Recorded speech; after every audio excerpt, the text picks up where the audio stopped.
Ça pique mais c'est bon. Anne Romanoff. Didier Porte, vous avez quelques recommandations à faire à Emmanuel Macron, notamment sur sa com? Absolument, Anne, il faut que je donne quelques conseils à Emmanuel Macron parce que là, ça va pas du tout. Il fait n'importe quoi. Il nous écoute en plus, parce qu'il attend vos conseils. J'espère bien. Par exemple, quand François Hollande a appelé à voter pour lui au second tour, il n'a pas réagi. C'est suicidaire. Il fallait immédiatement riposter par un communiqué du genre « Je ne connais pas ce monsieur, je n'ai rien à voir avec lui.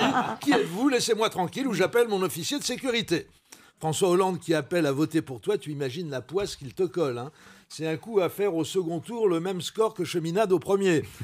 Même chose pour Fillon, qui a également appelé ses électeurs à voter Macron. Dites-leur, mon cher Emmanuel, votez pour qui vous voulez, mais pas pour moi. Des électeurs de Fillon, vous vous rendez compte? Ça peut être n'importe qui. Des repris de justice qu'il a croisés en garde à vue, des Corses décédés depuis 20 ans, des Gallois ou même des Levalloisiens.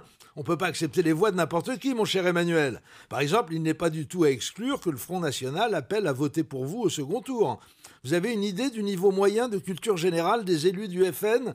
Tu regardes 5 minutes de reportage sur un conseil municipal à Hayange, t'as l'impression d'avoir visionné une campagne de prévention un peu brutale sur les ravages de l'échec scolaire.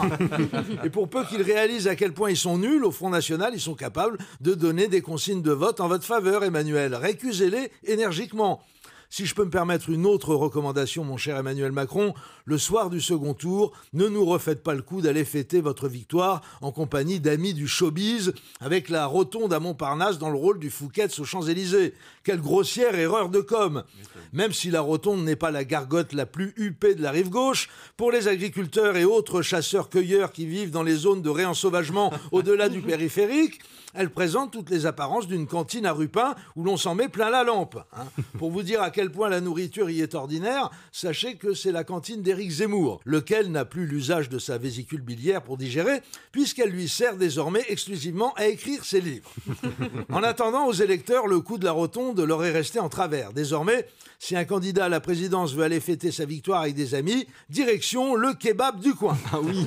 Et surtout, mon cher Emmanuel, on évite impérativement d'aller dîner en compagnie d'une brochette de people. En l'occurrence, dimanche soir, il y avait Pierre Arditi, François Berléand, Daniel Cohn-Bendit, Stéphane Bern et Lynn Renaud. Manu, Lynn Renaud, enfin! Qu'est-ce qui vous a pris? Tout le monde va croire que vous trompez Brigitte!